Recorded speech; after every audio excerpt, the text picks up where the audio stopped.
Bem-vindos! Eu sou o Gustavo Klein e esse é o Releitura, um programa da Santa Cecília TV que a cada semana traz um bate-papo descontraído, mas cheio de conteúdo. O convidado de hoje, regente da Orquestra Sinfônica de Santos, Luiz Gustavo Petri. Guga, seja bem-vindo. Muito obrigado pelo convite. Você criou a Orquestra Sinfônica de Santos e é o regente desde a sua criação, né, em 1995. Isso. Qual a importância que você vê numa cidade como Santos ter uma orquestra sinfônica? Ter uma orquestra sinfônica, manter uma orquestra sinfônica, significa que a cidade tem um interesse em que seu povo tenha acesso a um tipo de cultura que não é tão comum na mídia. Eu queria que você contasse um pouquinho da história da orquestra, como é que foi esse início? Bom, a história da orquestra, na verdade, ela começa antes, ela começa em 93. Em 93 havia uma outra orquestra aqui, uma orquestra que era mantida por uma organização privada, já existia há 40 anos, e o então prefeito Davi Capistrano e o então secretário de Cultura Edmur Mesquita, eles queriam arrumar um jeito de subvencionar essa orquestra, a prefeitura dar um valor para que ela pudesse crescer, que ela pudesse se desenvolver. E aí eu fui contatado, vim para cá, conversei, nós fizemos um projeto para que isso acontecesse, só que por razões burocráticas e de ordem técnica, né, a prefeitura não poderia dar a subvenção para aquela organização. Tinha umas questões fiscais. Não era você o regente ainda naquela ocasião? Não, eu fui chamado para essa nova fase, eu fui contratado durante um ano pela prefeitura para reger aquela orquestra. Então, quem pagava o meu salário era a prefeitura, a orquestra existia, e durante esse tempo a gente tentou achar um jeito de subvencionar essa orquestra. Só que legalmente não dava, tinha entraves, tinha uma série de coisas fiscais, de coisas que impediam a prefeitura de fazer isso. Aí eu, o Edmur e o Davi tivemos uma ideia de criar a orquestra municipal. Então começamos a fazer o projeto de lei, que entre 93 e 94, 94 essa lei foi promulgada, e aí começamos a trabalhar no concurso. O primeiro concurso foi feito no começo de 95, e o primeiro concerto, com 16 músicos apenas, foi feito no Teatro Brás Cubas em julho de 1995. Você lembra qual foi o programa desse primeiro concerto? Lembro basicamente. Tinha uma peça composta por Gil Nuno Vaz, para a ocasião, para a formação da orquestra exatamente que eu tinha, que era uma orquestra ainda pela metade. Eu fiz um octeto de Beethoven, eu fiz uma serenata de Dvorak, que usava a maioria dos músicos que eu tinha contratado, usava todos os músicos que eu tinha contratado, mas eu tive que chamar umas pessoas ou outras para poder completar um grupo para fazer. Foi um concerto de música de câmara. Logo depois nós fizemos o segundo concurso e aí conseguimos completar a orquestra. Aí já teve o concerto número 1 de Beethoven e a sinfonia, se não me engano, foi a Pastoral. E o pianista foi o Antônio Eduardo, que é daqui da cidade. Isso foi também em 95. Isso é uma característica da orquestra também, né? É dar espaço para compositores aqui da cidade. Né? Sim, a gente fez bastante coisa, a gente já fez mais. Hoje está mais complicado, mas a gente já foi, chegou a organizar o Festival Música Nova. A gente fazia parte da direção do festival durante 8 ou 9 anos. E aí a gente fazia muita coisa. Do Gilberto, né, especialmente daqui, tinha o Gil, tinha o Roberto, tem uma série de pessoas daqui que a gente fez algumas coisas. Mas foi uma época que o festival estava mais ativo, né? E aqui em Santos. Depois ele saiu de Santos, aí dificultou.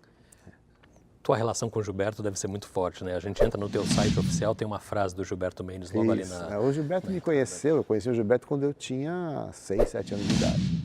Eu morava aqui nessa época. A minha mãe, ela cantava no Madrigal Ars Viva e eu frequentava, né, os ensaios. Aí, lá que eu conheci todo o pessoal daqui, né, o Gil, o Roberto Martins, o Gil Nuno Vaz, o Roberto Martins, o Gilberto, que tinham esse núcleo de compositores e que faziam uma atividade musical bastante importante aqui. E eu convivi com eles desde que eu era pequenininho. Então, o Gilberto, eu acompanhei ele enquanto eu estava aqui, tinha toda essa relação. Eu comecei a estudar músicas muito cedo, comecei a estudar com 6, 7 anos. E quando eu fui para a USP, ele era professor lá. Né? Então a gente teve um contato lá próximo também. E depois que eu fiquei em São Paulo, eu sempre continuei fazendo. Depois que a orquestra foi criada, então voltou uma relação muito forte mesmo, assim, eu fiz muita coisa dele, todas as coisas que eu pude fazer aqui eu fiz. Durante um tempo nós fomos parceiros na direção do festival, né? A gente conseguiu fazer umas coisas interessantes. Então é uma pessoa muito importante na minha vida musical. Música nova não era exatamente uma música feita para ser popular, né? Não era uma música... Como é que você via isso? Depende, porque assim, o que acontecia era sempre o terreno da experimentação, em qualquer arte, ela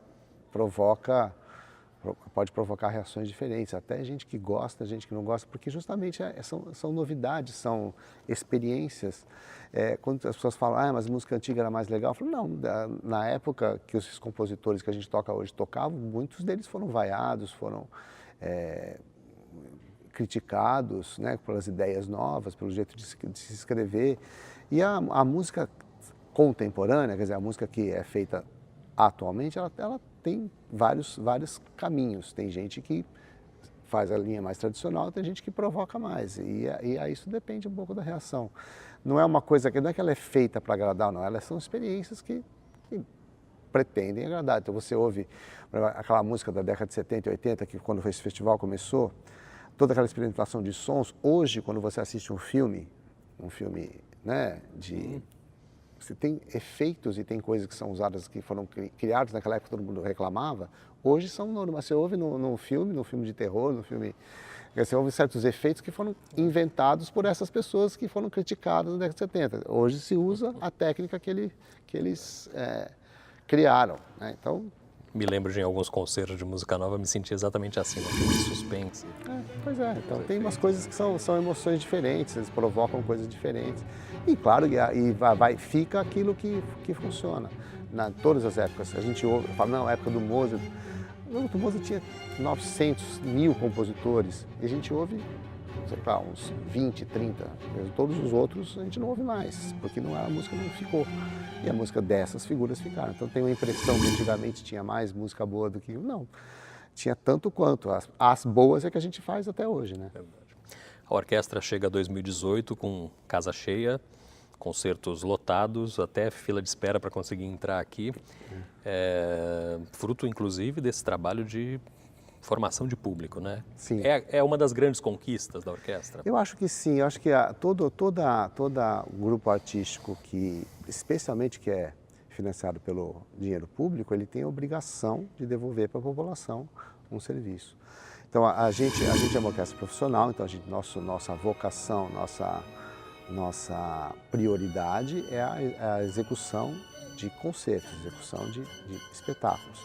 Mas a gente sabe que a gente precisa de público, né? E o público só vai acontecer se você tiver algum tipo de formação. A gente fez durante muito tempo o Do Ré Mi, que agora está um pouco parado só por uma questão também técnica, mas a gente fez durante muito tempo. E esse projeto Do Ré Mi, que vinham as crianças da rede pública assistir, algumas privadas também, deram muitos frutos. Tem muita gente que hoje assiste os concertos que vieram nesse programa, e nós temos músicos da orquestra que são hoje músicos, tocam na orquestra e assistiram do Ré Mi e ficaram com vontade de participar, né? Tem gente que saiu de lá. Então, eu acho que é muito, muito importante. A gente precisa fazer mais, a gente estamos vivendo uma época complicada, né, de recursos, que sempre, qualquer ação que você faça precisa ter um recurso. E a gente sabe, o Brasil está complicado, né?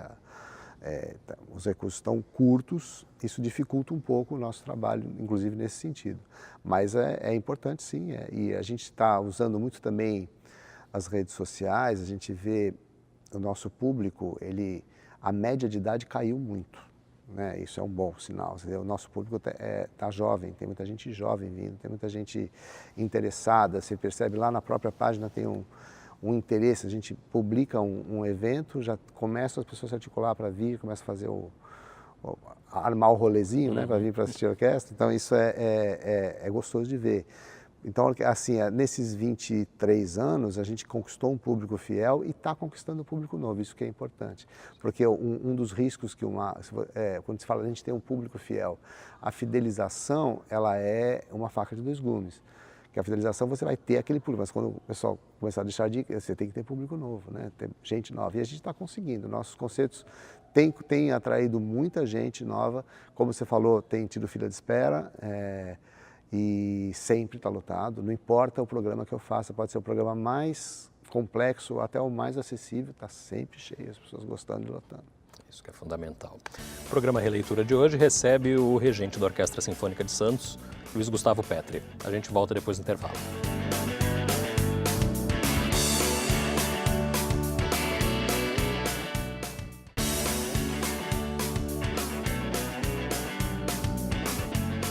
Estamos de volta com Releitura, que hoje recebe o regente da Orquestra Sinfônica de Santos, Luiz Gustavo Petri. Guga, as orquestras no Brasil passam por um período complicado, fechamento de alguns corpos muito tradicionais, corte em outros. Isso acontece só no Brasil? É uma característica daqui? Olha, no momento que eu saiba, sim, né? Houve uma crise na Europa em 2008, 2009, que teve um problema, porque lá o financiamento não é só público, né? Também é privado bastante. Teve uma crise mundial da economia também, e ali houve alguns problemas que eles contornaram. Hoje em dia está todo mundo muito bem, está todo mundo funcionando. E aqui nós estamos passando uma situação parecida, né? Existe uma crise econômica, existe uma crise política, existe uma crise institucional. A cultura, ela sempre foi vista como uma vilã, né? Você acaba tendo uma manipulação bastante forte da informação. Não, nós falamos, não, estamos tirando dinheiro da cultura para dar para a saúde, para a educação, e isso é uma manipulação, porque o orçamento que a saúde e a educação têm são pelo menos 20 ou 30 vezes maiores que o da cultura. Então, tirar 30% ou 40% da cultura para dar para a saúde e educação acaba com a cultura e não resolve o problema de saúde e educação. Isso foi muito manipulado, foi muito assim, usado como justificativa para cortes, que para mim nunca me convenceram que era um problema exclusivamente econômico. Então existe sim, existe uma vilanização, teve também com uma série de escândalos que teve na área cultural, que vilanizou um pouco o artista. Eu ia te perguntar disso, a participação de organizações sociais e de fundações, ela tem exemplos muito positivos. Sim, e na verdade, Gustavo, a gente esbarra na mesma situação. O problema não é o tipo, se é OS ou se é fundação, o que for. O problema são as pessoas. Se você tem gente corrupta, você vai ter corrupção onde você quiser. Não é a organização que vai ou a forma da organização que vai impedir. Eu acredito nisso. E a OS, ela veio numa época no final dos anos 90, né, a virada do século, como uma maneira de você agilizar a burocracia para a arte. Porque assim, eu penso que a gente tem um problema sério no Brasil, que é como você usar o dinheiro público para a cultura. É uma questão bastante complexa, que é uma discussão bastante profunda que é feita, mas que não se chegou à conclusão, que você tem, por exemplo, você tem regras muito específicas para a saúde e educação, porque são coisas muito importantes, com certeza, e o dinheiro tem que ser muito bem administrado. Na cultura também tem que ser, só que existe uma especificidade do produto, do artista, que não se encaixa muito bem na legislação. Então sempre são feitas gambiarras ou são feitas maneiras de se tentar resolver para agilizar. Por exemplo, se você vai contratar um solista, vamos dizer que no caso, você vai contratar uma empresa para consertar a tua cadeira, você vai ter que fazer uma licitação. Agora um solista vai fazer uma licitação de solistas, você vai fazer um chamamento, aí o solista vai. Subjetivo, né? É muito subjetivo. E qualquer tipo de escolha que você faça, você pode ser interpretado de milhões de maneiras. Esse cara é amigo dele, ou esse cara não sei o que, mas não, tem um currículo. Sim, tem um currículo, mas quem que analisa esse currículo? Então é uma situação que a OS e a Fundação teriam uma autonomia maior para se resolver isso. Né? Você tem uma autonomia de direção, você tem um diretor artístico que resolve o que vai ser feito, né? Seja o dinheiro público ou seja o dinheiro privado. Só que, né, aconteceram muitos problemas de gestão mesmo, de administração de dinheiro, e só que como eu sempre falo, eu não acredito isso à OS em si, ou ao tipo de a fundação, não é a OS a fundação que trouxe o problema. Quem traz o problema são as pessoas. São as pessoas. E se elas estiverem dentro do serviço público, vão ser também. A gente sabe disso, que está acontecendo no Brasil. Não garante, ninguém garante, nenhuma organização garante 100% que a corrupção não vai existir.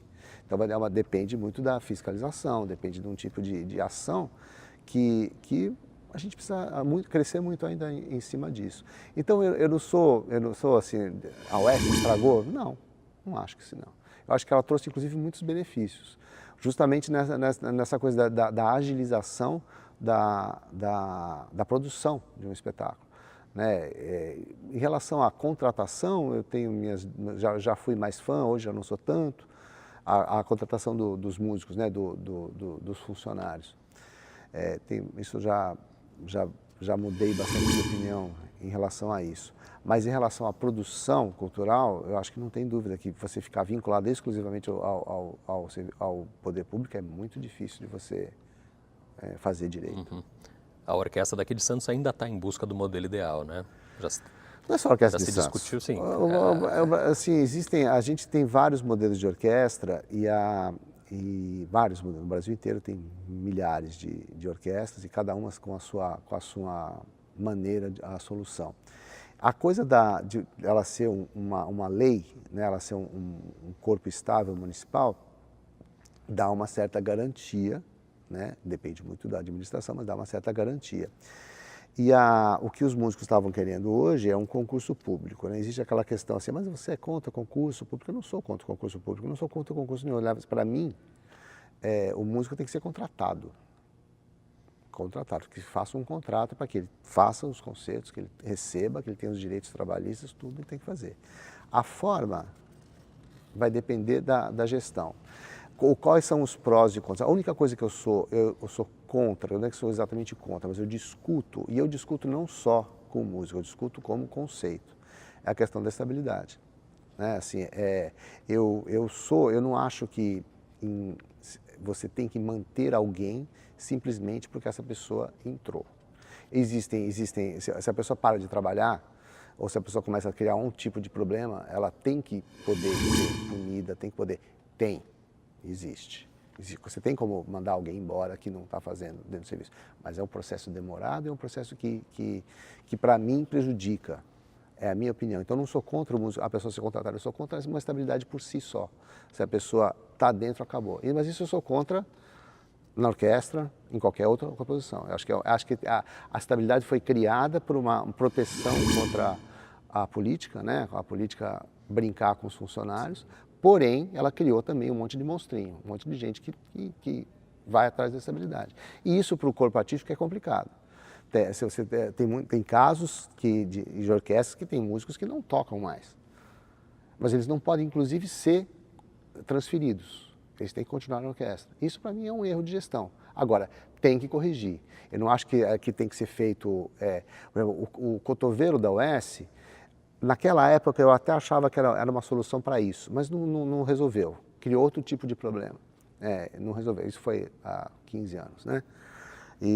Então, por enquanto, quer dizer, eu acho que a contratação através do concurso é o jeito mais seguro da orquestra não acabar. Mas eu discordo a única coisa que eu discordo é da estabilidade. Eu acho que a pessoa tem que se manter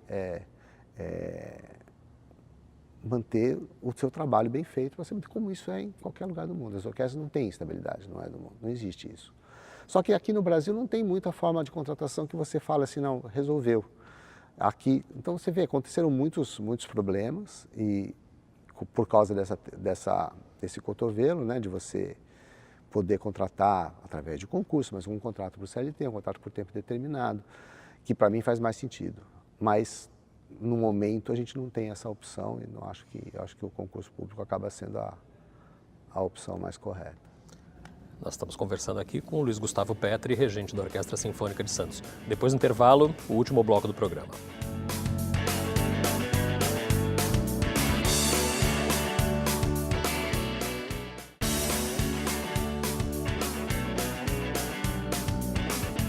Bem-vindos, estamos de volta com Releitura, que hoje recebe Luiz Gustavo Petri, regente da Orquestra Sinfônica de Santos. Petri, toda criança brinca de reger uma orquestra imaginária. Foi assim que a tua história começou também? Foi.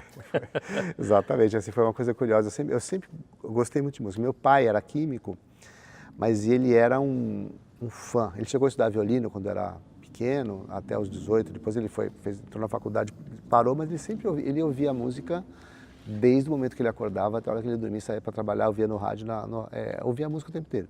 E a minha mãe, ela começou com uma carreira como geógrafa e meteorologista, mas ela cantava aqui, como eu falei, ela cantava no Aziva, aqui ela sempre teve uma vida musical bastante forte, eu sempre convivi com isso.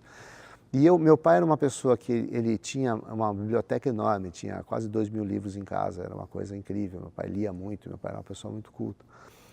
E eu, naquela época não tinha internet, não tinha joguinho, né? Então eu ficava lá na biblioteca dele, ficava fuçando. E um dia eu achei, ele tinha as partituras das 9 sinfonias de Beethoven e a primeira do Brahms. Eu achei aquilo lá, eu tinha uns 7 anos, 6, 7 anos, eu perguntei para meu pai o que era aquilo.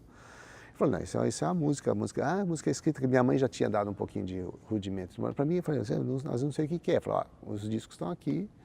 Aí eu pegava os discos, ficava tentando entender e fui decifrando meio quase sozinho aquilo lá, vendo a partitura e ouvindo aquilo. Ninguém aguentava mais ouvir aquilo lá e eu ouvia o dia inteiro.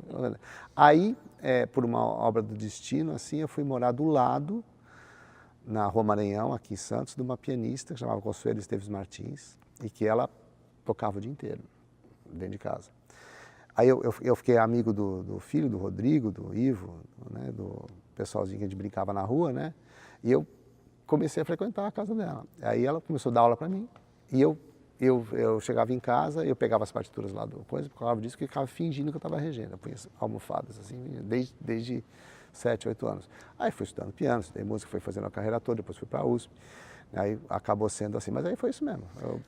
Orquestra imaginária. Acho que as duas próximas perguntas que eu te faria já não cabem mais, que é se a família aprovou a escolha da sim. música e se houve conflito, se você pensou em fazer outra... Sim, pensei. Eu cheguei a entrar na física, eu entrei em física. Física? Eu fiz 2 anos. Música e matemática... Eu queria ser astrônomo, na verdade. O que mudou no cenário da música erudita de quando você se formou para agora?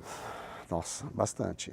Porque teve uma mudança mundial, né, na relação das artes performáticas, assim, né, das artes primeiro por causa da mudança da tecnologia mesmo, né? Então antes você assistia um concerto, era uma coisa que você se programava, você, né, ir ao teatro, você não tinha, nem sempre você conseguia um disco para ouvir, todo envolvimento com a coisa envolvia uma ação sua. Hoje todo mundo pode fazer o que quiser, né? Você pode ouvir o que você quiser, quando você quiser, com uma qualidade enorme, com a internet, seja por YouTube ou Spotify, o que for, você vai ouvir. Então mudou toda essa relação do consumo da música para coisa. Nem sempre as organizações mudaram nesse sentido. O Brasil é um país que não tem muita rádio de música clássica, elas não são tão acessíveis, você não tem essa mistura. As crianças elas não recebem essa informação de que existe, olha, isso aqui existe. Pois é, mas eu não sei... Como vencer isso? Eu acho que deveria ter mais sim, mas a questão é sempre uma questão econômica, né, Gustavo? Assim, para você conseguir financiamento para a sua rádio, você tem que fazer certas concessões e certas coisas que são difíceis de você decidir. Então tem, assim, eu acredito que as rádios que mostram arte diferente tinham que ter um envolvimento público maior, né? Você tinha que ter um dinheiro que não é o dinheiro do lucro, né? Fazendo isso. Como tem a Rádio Cultura em São Paulo, como tem a TV Cultura, mas que mesmo assim passa por dificuldade pelo mesmo tipo de coisa.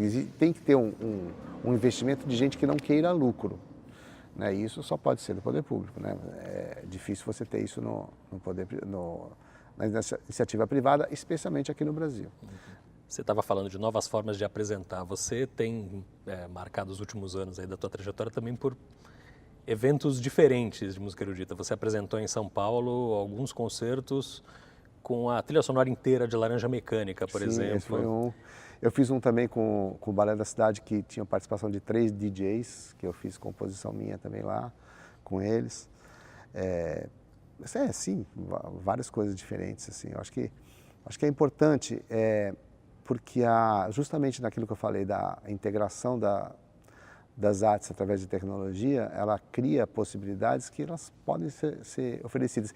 Eu não acho que isso é isso que vai atrair o público. Eu acho que o público que vai assistir a Laranja Mecânica não é o mesmo público que vai assistir um concerto. são outros públicos, é outro público, mas pode ser que se interesse. Uma das coisas que eu vi que o Reino Unido fez, eles criaram um festival no sul, eu esqueci agora o nome, no sul da ilha, e que tinham, em vez de eles fazerem um monte de salas grandes, eles fizeram 5, 6 salas menores, como fazem no cinema hoje, né? São salas menores, e você apresenta coisas diferentes, então tem balé, tem teatro, tem não sei o que tal, e a lotação é pequena. A pessoa vai para lá e não consegue entrar, ela vai ver outra coisa, e quando ela vê outra coisa, ela acaba se interessando pela outra coisa também. Então, acho que numa programação que nem a gente faz aqui, a gente procura variar, porque certamente em algum programa que você faça alguma coisa diferente, atrai um público que vai ver também uma outra coisa. Ah, nossa, a orquestra faz toda última quinta-feira do mês, então eu vou assistir um outro concerto. Isso acaba funcionando, sim. Também fez operetas, né? Pequenas operetas nos últimos anos. Não, eu fiz o trabalho de ópera curta, que era uma adaptação de óperas, eu fiz muito musical também, alguns musicais eu fiz, né? Fiz West Side Story, fiz My Fair Lady, fiz Cabaré, fiz Vitor Vitória, fiz direção musical desses espetáculos também. Ganhou prêmios, inclusive, por esse trabalho, né? O ano passado eu ganhei o do My Fair Lady de melhor direção musical, o prêmio de Ferreira. O arranjo era teu também, desse espetáculo? Não, a direção musical. Eu fiz uma adaptação, quer dizer, uma adaptação da orquestra original, que a orquestra original era de 30, eu passei para 14 músicos, eu fiz toda uma reorquestração. Mas não são arranjos, né? Porque os arranjos originais eu só fiz uma... Isso virou uma febre nos últimos anos no Brasil, né? As sim. musicais é um mercado muito bonito, é um mercado bom para quem trabalha, para os artistas, porque tem orquestra, tem cantor, tem bailarino, tem ator, tem muita gente trabalhando, é uma coisa, eu acho incrível, é muito legal. Vamos para um bate-bola rápido aqui para encerrar? Pois não. Um compositor clássico. Isso é difícil, mas sei lá, Debussy. E um compositor popular. Caetano Veloso. Uma música.